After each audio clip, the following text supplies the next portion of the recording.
For today's project, we're going to head down to our local nursery and pick up some paver edges. We're going to need 4 of them to start with this project, but we're going to lay out 2 to begin with. Now, on these pavers, we need to make sure to see what kind we get. Some of them have an edge on them, and others are concave.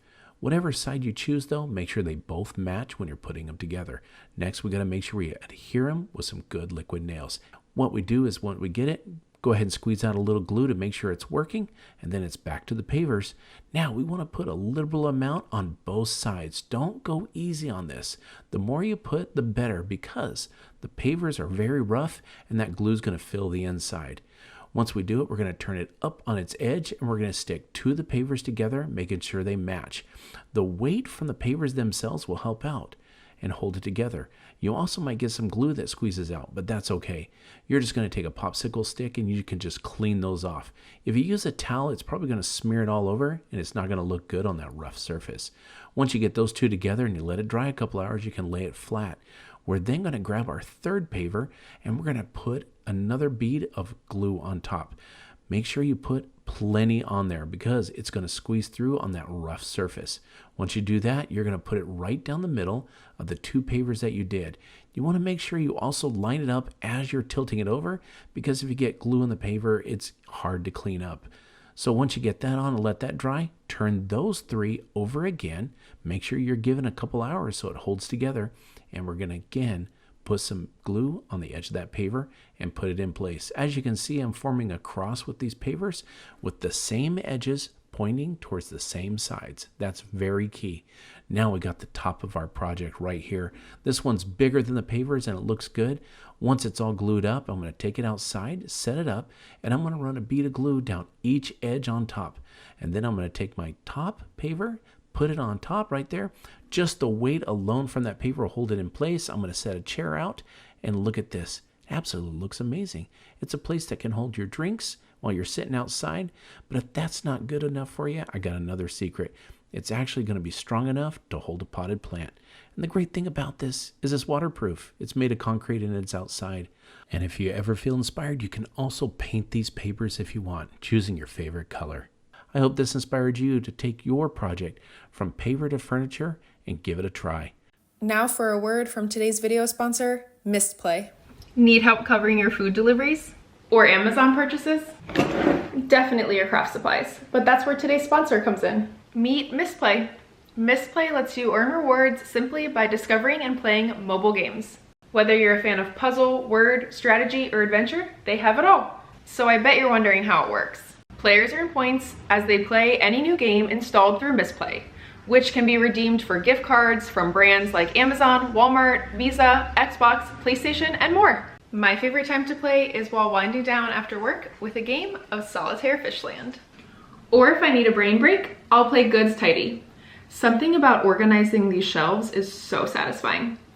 It's hard to believe I'm earning points towards gift cards while playing these games. They're so fun. Over $100 million in gift cards have already been redeemed, so what are you waiting for? Visit misplay.com/hometalk or click the link in the description to download Misplay for free.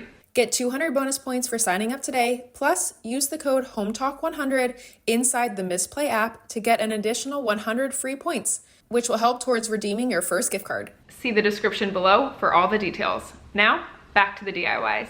I grabbed 3 pieces of Terrazzo stone. I added glue to one side and then put 2 pieces together in a T shape. I added more liquid adhesive and then added the top piece. I let the glue dry and was able to enjoy it right away.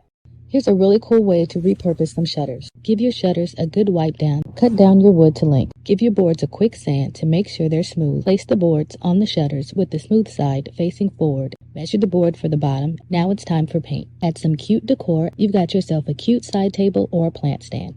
Next time you're at Dollar Tree, grab 10 floral foam rings, a pizza pan from the kitchen aisle, take some Gorilla Construction adhesive, spread it around on one of the rings. Take another ring, place it on top. You're then going to continue this process. Once you have all your rings stacked together, you just come in with a foam brush and just smooth it around. I took some Mod Podge and I sprayed on the foam rings and then I rolled it in the dirt. To get the desired color that I wanted, I then spray painted the entire thing. Once it was dry, I took my construction adhesive again and then I glued my pizza pan onto the top. Here is my gorgeous little side table for my porch. I found this fun shower curtain. I'm going to start by painting the table. Use a utility knife and run it along the edge. I want to seal the paint to protect it. Put a layer of Mod Podge all over the glass, and now I'm going to lay the shower curtain onto it. I want to trim off the excess, add one more layer of Mod Podge over the top for added protection. This little table is so cute now, perfect for sunny days on the balcony. Get this clay pot sealer and give it a nice gentle spray. Give them a coat. This Rust-Oleum, this silicone glue, waterproof, flexible. Pull my jute rope right into it. So I'm going to do the same thing right there. Open up the silicone. Put this all around the top, centered right on there. There we have my side table. I think this is exactly what you might want to make this summer. The next time you're at the home improvement store, be sure to grab a couple of wooden crates. I'm going to use some brown milk paint to paint both of the crates inside and out. I'm going to use a chip brush, which is a really loose brush, with some white paint to cover the crates. But I'm going to add a little bit more white paint so that I see a little bit less of that brown. And it's time to attach the legs to the bottom of one of the crates. I'm going to attach all four this way. I want to paint the legs with the same white paint. I've grabbed this old cutting board, so I'm going to paint it the same creamy white that I painted the crates. I'm just going to use some wood glue to kind of tack them together. It's such a fun way to make a new piece of furniture and very inexpensive. Start with 4 foam wreath rounds from Dollar Tree and paint them white with chalk paint. Glue 3 of the foam wreath rounds together with hot glue. Take stone spray paint and cover a stack of 3 and a stack of 2 foam rounds. Take 2 wood hoops and 1 metal hoop. Spray paint them white. Then use the stone spray paint after. Take a pizza pan and paint it white. Then use the stone spray paint after. Attach the hoops together with hot glue to create a 3D sphere. Use wood beads and hot glue them to secure the attachment to the foam rounds. Place the sphere on the foam stack. Cut 2 crevices in the foam to place the metal hoop. Then secure with hot glue. Place the 2 leftover foam rounds on the back of the pizza pan and secure with hot glue.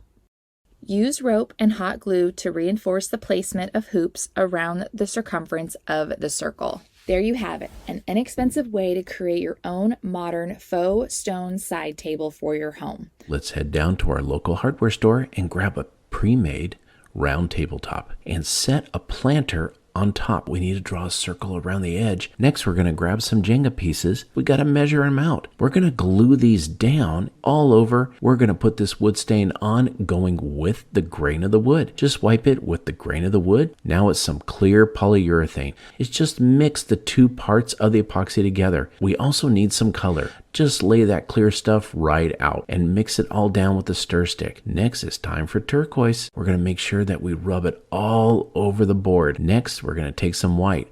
Next, grab your hair dryer and we're going to spread out that white epoxy. We want a second coat on top of the base. Mixing it as you go and start spreading it out. And you can use it for storage for blankets in the living room. Go ahead and put your tabletop on. So shiny. Giving this little side table a makeover. So the first thing I'm going to do is actually give it a coat of black paint. Now I've taken some creamy white paint and I've added water to it. I've ripped up some newspaper and I'm going to apply some of this paint. Taking pieces of the scrunched up paper, I press it into the paint and wiggle it around. Keep repeating the process until you get to the end. Now the tabletop is dry, I'm going to use this stencil. I'm going to give it 2 coats of this gloss decorator's varnish. Here's my finished tabletop. I think it looks quite effective. It's a very easy technique to do. I'm going to apply both these colours, the green and the blue, randomly over the top. I'm now going to apply 1 coat of a water-based top coat. I've used some cardboard and I'm just going to cut 1 edge, cutting very randomly on the bottom, grooves in it. In here I have some dark green paint and I've combined it with their water-based top coat. I apply the green paint on top and then taking my cardboard,